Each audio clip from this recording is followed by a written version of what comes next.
गुडिया या शब्दांवरनं सुरू झालेला वाद महाराष्ट्रामध्ये शांत होण्याचं नावच घेत नाहीये. काँग्रेसने सुनेत्रा पवारांवरती केलेल्या टीकेवरनं राजकारण चांगलंच तापलंय.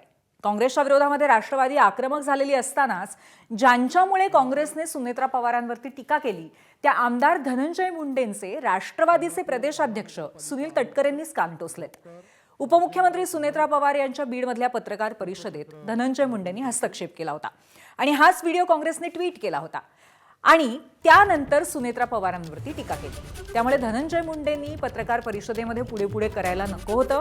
जे मुख्य आहेत त्यांनीच बोलावं, बाजूच्यांनी नाही, अशा शब्दात तटकरेंनीच मुंडेंना सुनावलंय.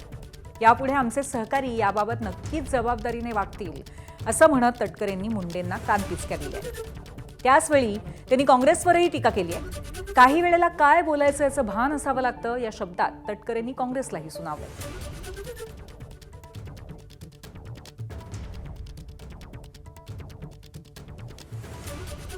पत्रकार परिषद ही शेवटी त्या प्रमुख व्यक्तीची असते. आता गेल्या आठवड्यात माझ्या जिल्ह्यामध्ये चंद्रशेखर बावनकुळे साहेबांची पत्रकार परिषद झाली.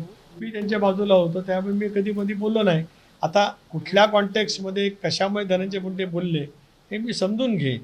शेवटी पत्रकार परिषद ही मुख्य महनीय व्यक्तीची असते. अशा वेळेला बाजूला बसणं ठीक आहे, पण बाजूला बसून पत्रकार परिषदेमध्ये भाग घेणं हे सुद्धा काय योग्य असं मला वाटत नाही. ज्यांची पत्रकार परिषद आहे त्यांना बोलू दिलं पाहिजे, त्यांनीच बोलावं. पत्रकार परिषद त्यांच्या नावानेच असते, त्यामुळे त्यांनी संवाद करणं हा त्याच्यातला गाभा आहे, हा महत्त्वाचाच भाग आहे. अशा वेळेला इतरांनी बोलणं अपेक्षित नाही. किंवा काही वेळेला पत्रकार सुद्धा इतरांना विचारतात.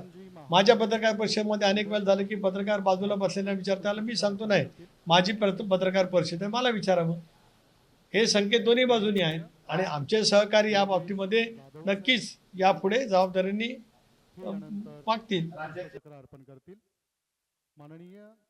काँग्रेसची वैचारिक दिवाळखोरी ही काँग्रेसने त्या ठिकाणी दाखवलेली आहे आणि म्हणूनच महिन्यांच्या संदर्भातलं त्याने जे काय वक्तव्य केलेलं आहे हे काँग्रेसच्या वैचारिक दिवाळखोरीचं तर द्योतक आहेच. प्रदेश राष्ट्रवादी काँग्रेस पक्षाचा अध्यक्ष म्हणून मी त्याचा निषेध करतो. राज्यभर राष्ट्रवादी काँग्रेस पक्षाचे कार्यकर्त्या भगिनी या संदर्भातल्या संतप्तपणाच्या आपल्या भावना त्या ठिकाणी व्यक्त करतात. काँग्रेसचं नेतृत्व राष्ट्रीय पातळीवरचं सुजाण आहे असं मी मानतो. त्यामुळे त्यांचीच आम्ही काय म्हणण्यापेक्षा त्याची नोंद त्यांनीच घेणं हे त्यांच्या दृष्टिकोनातून योग्य राहील. आम्ही काय सांगावं आणि मग काँग्रेसच्या दिल्लीच्या नेतृत्वाने काहीतरी भूमिका घ्यावी हा काय त्याच्यातला काय योग्य मुद्दा राहील असं मला वाटत नाही.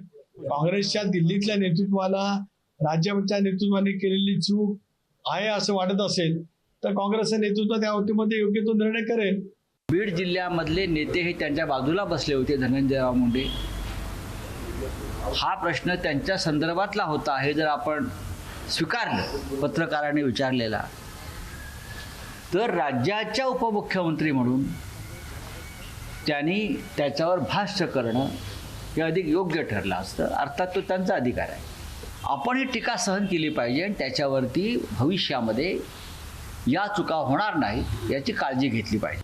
एकतर संजय राऊत साहेबांना माहीत नाही, कारण वहिनी प्रभावीपणाने प्रशासनामध्ये काम करतात, संघटनेमध्ये काम करतात, त्या त्यांचे विचार स्पष्टपणाने जाहीर सभांच्या मध्ये शासकीय कार्यक्रमामध्ये मांडत असतात. अनेक वेळेला पत्रकारांशी सुद्धा त्यांचा संवाद त्या ठिकाणी होत असतोच. त्याच्यामुळे आता संजय राऊतांच्या अशा कुठल्या फुकटच्या सल्ल्याची आम्हाला आवश्यकता नाही. तर सुनील तटकरेंनी अशा पद्धतीने धनंजय मुंडेंना सुद्धा सुनावलेलं आहे आणि त्याचबरोबर काँग्रेसवरती पण टीका केली आहे. पण काल काँग्रेसने सुनेत्रा पवारांवरती जी टीका केली होती त्यानंतर राष्ट्रवादीने राज्यभरामध्ये आंदोलनं केली आणि आजही मुंबई, नागपूर, नाशिक, जालना इथे राष्ट्रवादीचे कार्यकर्ते आक्रमक झालेले पाहायला मिळाले. यावेळी त्यांनी काँग्रेस प्रदेशाध्यक्ष हर्षवर्धन सपकाळांच्या फोटोला जोडे मारो आंदोलन केलं. तसंच काँग्रेसने सुनेत्रा पवारांची माफी मागावी अशी मागणी केली.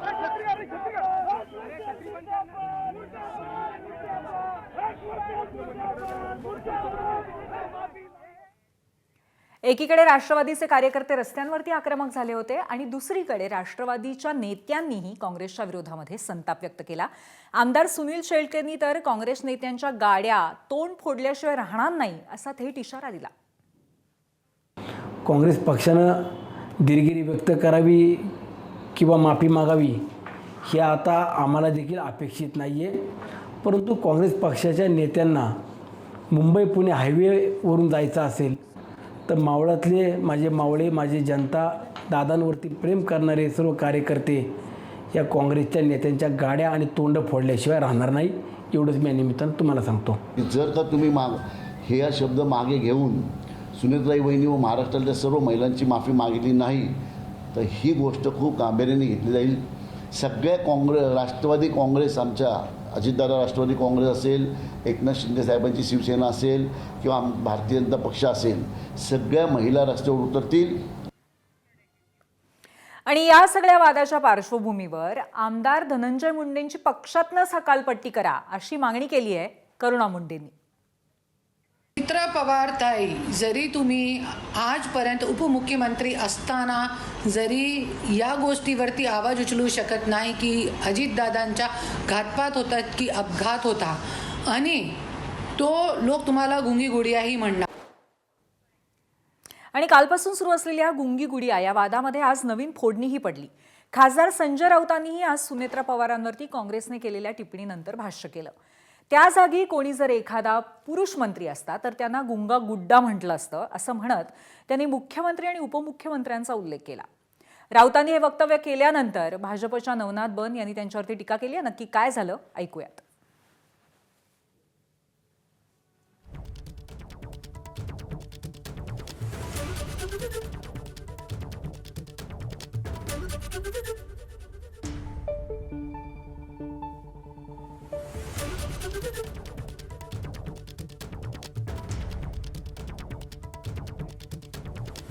आता सुनेत्रा वहिनीला जर कोणी गुंगी गड्या म्हटलं असेल, त्या जागी कोणी जर एखादा पुरुष मंत्री असता, एकनाथ शिंदे असते किंवा राज्याचे मुख्यमंत्री फडणवीस असते तर त्यांना गुंगा गुड्डा म्हटलं असतं. अडचणीच्या प्रश्नावरती उत्तरं द्यायचं टाळतात. याच्यामध्ये स्त्री आणि पुरुष हा भेद करणं योग्य नाही. आपण घटनात्मक पदावर बसलेले आहोत, मग स्त्री असेल किंवा पुरुष असेल. हा काय एखाद्या स्त्रीचा अपमान आहे किंवा पुरुषाचा अपमान आहे असं मला वाटत नाही. संजय राऊत, उद्धवजी ठाकरे हे ढोंगी गुड्ड आहेत. महाराष्ट्रामध्ये ढोंग पसरवणं आणि ढोंगाचं राजकारण करण्याचं काम हे संजय राऊतांकडनं, उद्धवजी ठाकरेंकडनं सातत्यानं केलं जात आहे. त्यामुळे संजय राऊत आणि उद्धवजी ठाकरे हे ढोंगी गुड्ड आहेत आणि ढोंगी गुड्ड असण्याचं राजकारण, ढोंगीपणाचं राजकारण संजय राऊत आणि उद्धवजी ठाकरे करत असतात. गुंगा गुड्डा म्हणालो असतो. तुम्हाला वाटतं मी राऊत साहेबांवर कमेंट करायला पाहिजे की मी आपली कामं नीटपणे करायला पाहिजे? मला वाटतं असं जे बोलणार आहे त्याच्यापेक्षा गुंगा असणार बेटर.